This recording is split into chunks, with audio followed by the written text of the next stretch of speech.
Ancient Jerusalem wall section unearthed. Archaeologists uncover intact Hasmonean era wall in Jerusalem, possibly linked to 2100-year-old ceasefire. Archaeologists in Jerusalem have uncovered one of the most significant and intact sections of an ancient wall dating back over 2100 years to the Hasmonean kingdom, the same period as the Hanukkah story. Now let's really get into this story on the AI podcast. Okay, let's just dive right in. Imagine for a second that you discover a physical footnote to a huge political moment from the ancient world. Right. And that moment is tied directly to one of the most famous stories in history, the rise of the Hasmonean kingdom. It's incredible. Because that's exactly what archaeologists in Jerusalem have apparently just uncovered. So today we're doing a deep dive into this really rare and spectacular find. The longest, most complete section of a defensive wall foundation, and it dates back to the Hasmonean period. We're talking roughly the 2nd century BC. Exactly. Now, a lot of people probably associate this era with Hanukkah. You know, the holiday, the dedication, the miracle of the oil. The latkes, the fried food. Right. But we often forget what happened after that. The victory, the rededication of the temple, that was just the start. The rulers who came to power had to immediately start fortifying their brand new state. Precisely. The Hasmonean dynasty was, for all intents and purposes, a sovereign Jewish state. It was built on the back of a military victory, and that meant it immediately faced some really serious existential threats. Oh, they needed to build. They needed serious engineering to survive. So our stack of sources today details this remarkable discovery, and it gives us a kind of shortcut to understanding the defensive architecture of ancient Jerusalem. And this is the fascinating part. Yes, it forces us to re-examine whether this silent physical ruin can actually confirm a 2,000-year-old political treaty that was recorded by an ancient historian. So that's our mission today. Can a foundation wall actually validate a ceasefire? Let's start with just the scale of this find. This was recently announced by the Israeli Antiquities Authority.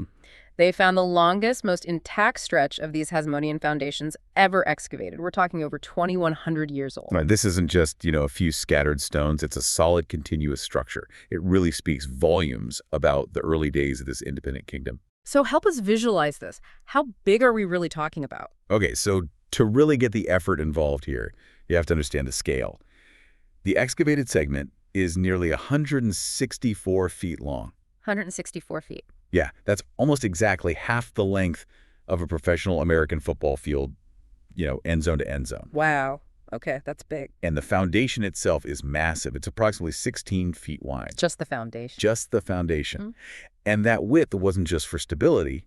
It reflects a very specific military engineering philosophy. This huge foundation supported walls that historians believe were actually taller. Taller than what we see today. Taller than the famous walls you see encircling the old city today, yeah. Most of which are from the Ottoman era, so much, much later.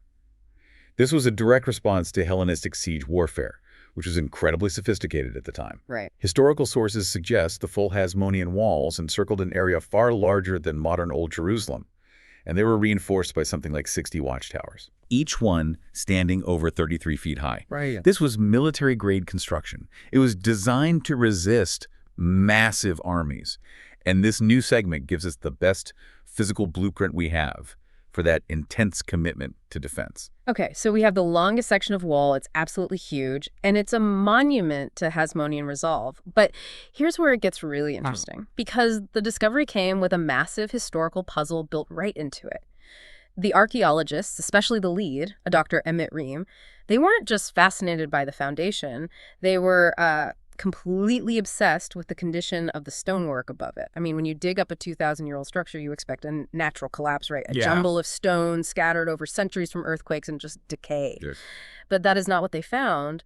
Dr. Ream noted that the wall seems to have been systematically dismantled. Systematically. Yes, down to a deliberate uniform height. It was removed right down to the foundation layer, which suggests, an intentional, precise action, not random destruction. Someone ordered this wall taken down brick by brick. And that systematic removal, that precision, what did that do? Well, that immediately sent the research team straight back to the primary texts. They were looking for a political explanation. And the text they landed on was the work of the first-century historian Flavius Josephus. Of course. And Josephus provides an account that seems to match the deliberate action they were seeing on the ground perfectly.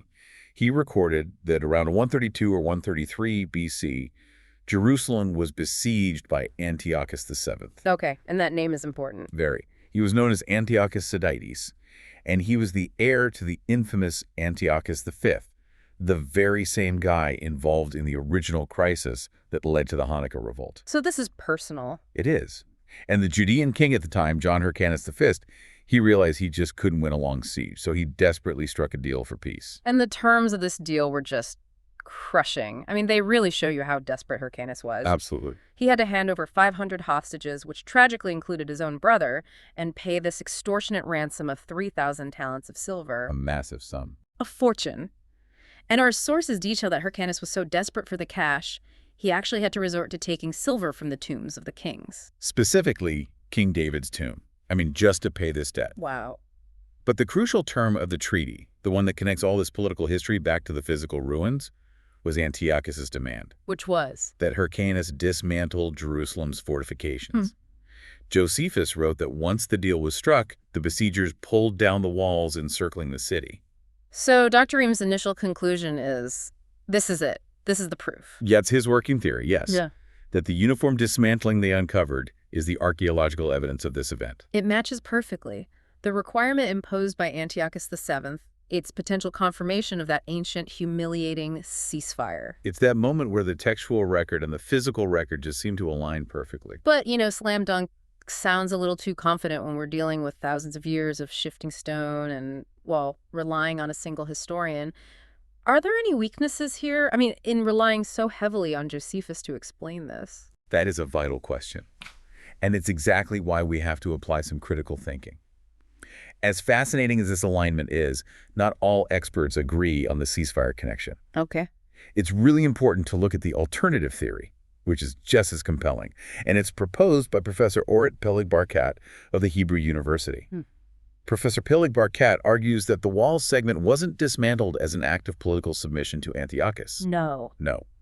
But much later, during a period of massive internal construction, she believes this specific segment was removed to repair the foundations for King Herod the Great's palace. Ah, Herod. Right, during the 1st century BC. And she has some strong counter evidence, right, to challenge the whole uniform demolition theory. She does. For one, she points out that we have evidence from other parts of the city of Hasmonean walls that were never dismantled. Okay, that's a problem for the theory. It's a big one. I mean, if Antiochus demanded that the walls encircling the city be pulled down, why are other segments still standing? It definitely weakens the argument that this specific demolition was solely due to that treaty in 132 BC. And she also raises a practical issue, sort of a timeline problem. Yes, exactly. It seems unlikely that Jerusalem, a city constantly threatened by regional powers, would have just remained without robust protective walls for over a century. Between Antiochus and when Herod started his reign. Right. So she suggests that Herod, who was known for his monumental, absolutely massive building projects, would have needed to remove specific segments of older walls. To set the foundations for his gigantic new structures, like his palace. Precisely. And that could explain why only this segment was so neatly and precisely removed. It wasn't a conquering army. It was a construction crew. So that's the real nuance of this deep dive, then. I think so. Was this segment removed as an act of, external national humiliation, a political capitulation to an enemy? Or was it just preparation for internal development under Herod, a king who was famously willing to pare down the old to build the new? Either way you look at it, you are dealing with a monumental moment in the city's defensive history, one that really defines its political self-image. And this whole layering of history is just perfectly encapsulated by the location of the discovery itself. This entire excavation started beneath an abandoned wing of this huge stone structure called the Kishla building. The Kishla itself is a multi-layered time capsule. It really is. It was built in 1830 as a military base, centuries after the wall beneath it was standing. And later, it served as a pretty brutal prison. Our sources note it was used by the British authorities in the 1940s. Right, and the archaeologists had to go through those upper layers first. They found this really poignant evidence of that more recent history. You can still see rusted iron bars from the old cells in the ceiling. And they found prisoner carvings, right? Yeah, etched into the stone walls in Hebrew, Arabic, and English. Creates this really surreal historical juxtaposition. I mean, think about the irony. You have prisoners being held, less than 100 feet above the physical evidence of a historical peace treaty imposed by a conqueror. Or maybe the foundation for a megalomaniac king's palace. The layers of conflict and control are just immense. And the process of even reaching this Hasmonean foundation was profoundly challenging. The initial digging actually started way back in 1999. 99, wow. But the work was completely halted for nearly 2 decades. The outbreak of the Second Intifada in 2000 stopped everything. This wasn't a clean, fast job.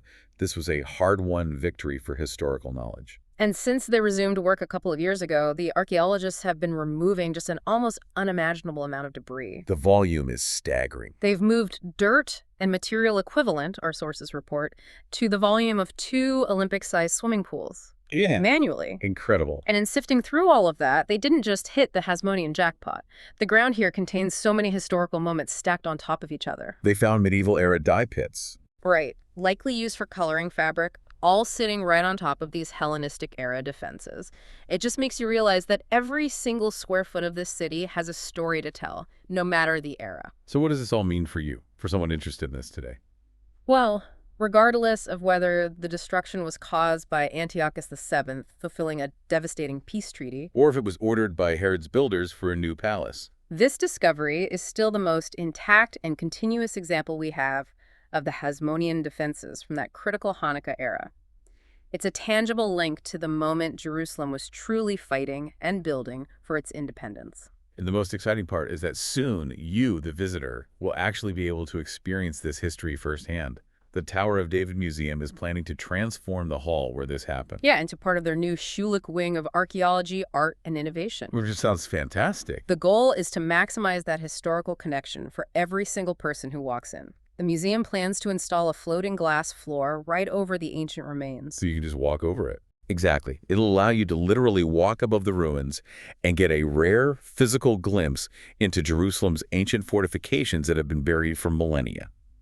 Renovations are projected to take at least 2 years, but that anticipation is, I think, worth it for the opportunity to stand directly above a piece of history this significant. It's an immersion unlike any other. It really is. This discovery, located right beneath that massive, relatively modern 19th century military building, the Kishla, it bridges ancient history, religious tradition, and the continuous evolving story of the city itself. So let me leave you with a final thought on this. This massive Hasmonean wall, it was built to ensure the newly won independence of a people. Then it was removed either by a foreign conqueror to humiliate them or by a powerful local ruler to modernize the city with his own ego stamped on it. A fascinating contrast. And for centuries, this enormous, more modern building was sitting directly on top of the physical evidence documenting the fragility of power, whether that power is internal or external. It makes you wonder. How many other crucial, world-shaping stories, these moments of victory and defeat, are waiting right under the foundations of the places we walk every day, silent, just waiting for us to literally dig them up? Think about that the next time you look at any old building. Okay, one question for you. What features make this wall section the longest and most complete Hasmonean foundation ever excavated? Don't forget to comment it. Thanks.